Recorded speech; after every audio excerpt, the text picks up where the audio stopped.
Televised record said, appreciate you too, Church. You said the first interview I watched with you on YouTube was with a guy in a blue collar in a setup back in late 2010s from the time with the crane. You talk about Q Ball. Q Ball interviewed me. That's what he talking about. Shout out to Q Ball, my nigga. I was in the sweatbox for sure. On my mama. Definitely. Hell yeah. Trying to have it. Nigga, I was staying in the Sienna Suites at the time. Nigga, I'm spending more money on jewelry and dumb shit than I am worried about trying to get out of there and go get me a spot, go get me a place I can stay in, bro, and have some type of stability. You know what I'm saying? I'm more worried about buying jewelry. I'm more worried about what the next person thinks of me at the time. That's where my mind was in doing that interview. You know what I'm saying? With him. Right. To be honest, with Q Ball for sure. I didn't care about none of the right shit. You only know what you know. Yeah, I didn't care about it. I'll look at that person. Boy, I want to go back and tell him, you need to stop. You're on a good path, but you need to stop.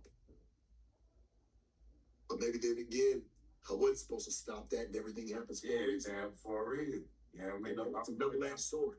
I'll put it out the way. It's a double-edged sword. Should I went back and told him that? Probably not. He could have fucked shit off and threw it off trajectory.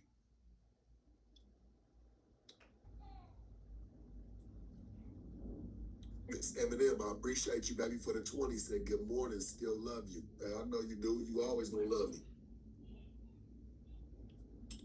Tell him, no, Miss Eminem, you can't love no hoe, nigga. No sucker, nigga. You gotta love a nigga that can stand on, really stand on 10.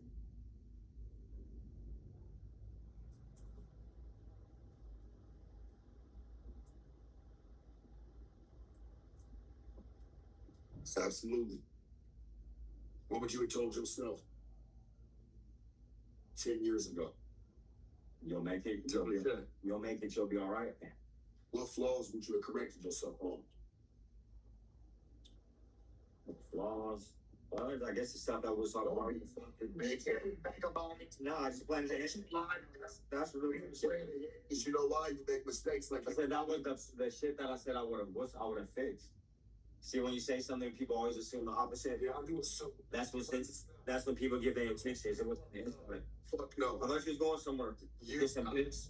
No. Take a piss. In a second. Get some piss. Take a piss. Yeah, I am. But I'm telling you, what flaw would you have corrected back 10 years ago? Like one of your main ones that you feel like still has a burden on you today? Whether anybody knows about it or not. Well, work well with others, be more understanding of other people. I would say kind of that. You know what I mean? You got to seek to understand. Like kind of Sharp said before, everybody's not like you. Everybody's got different purposes, goes through different struggles and all that good shit. But I'll say the realest thing is, for me, like sometimes on the strip, they got the double-decker bus, they got the Deuce.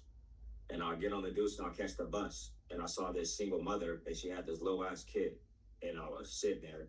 And I got this thing, if I see like single mothers, sometimes I give money to them and shit if they got their kids with them, if they're going through real bad times and shit. And then when I saw the little kid, when I was a kid, me and my mom fucking grew up in projects, the tall buildings, whatever.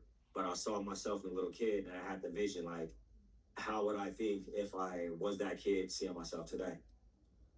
And a lot of times we think about being successful, about being rich, making $1 million.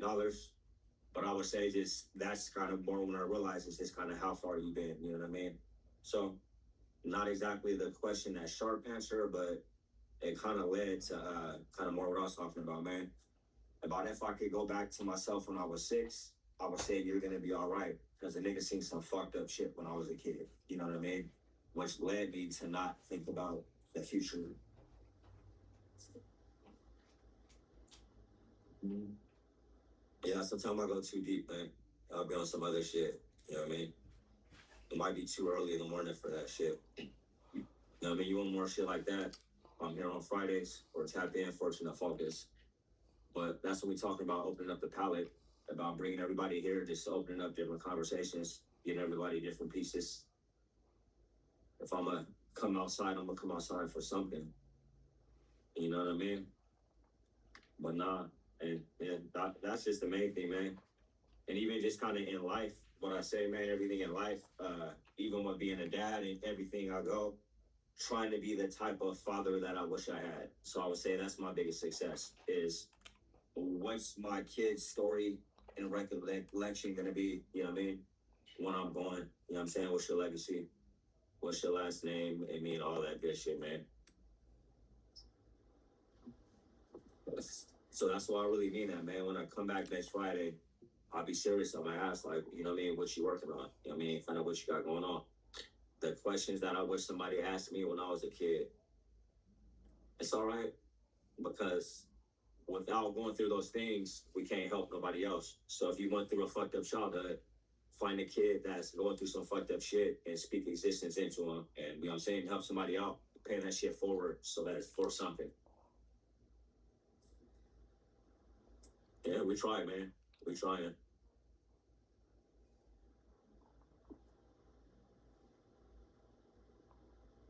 So yeah, you know what I'm saying? So I'm proud of y'all, proud of everybody. And I would say when I was young, that's the thing that everybody needs to hear, you know what I mean? So kind of all that good shit, man.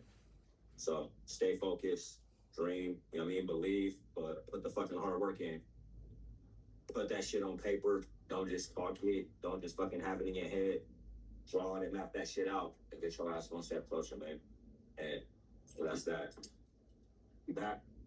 No, for sure. Everybody had enough of that. No, I don't think so. Give them up. Let me see. I mean, y'all got any questions or what? What's your problem? You worried about what they had enough of? No, nigga, they had enough. You feel like you've computed enough. That's called the takeaway. You gotta make sure that they actually, you say you're not overflooding the gates, man. Nah, you gotta overflood them sometimes. They need to feel that overflooded love. They might not understand it at the time. I think they got it. I think it touched them. Let me see. Yeah, I think they got it and shit. You know what I mean? And that's it. And say it till you feel like, hey, it's been computed. You know? That's all.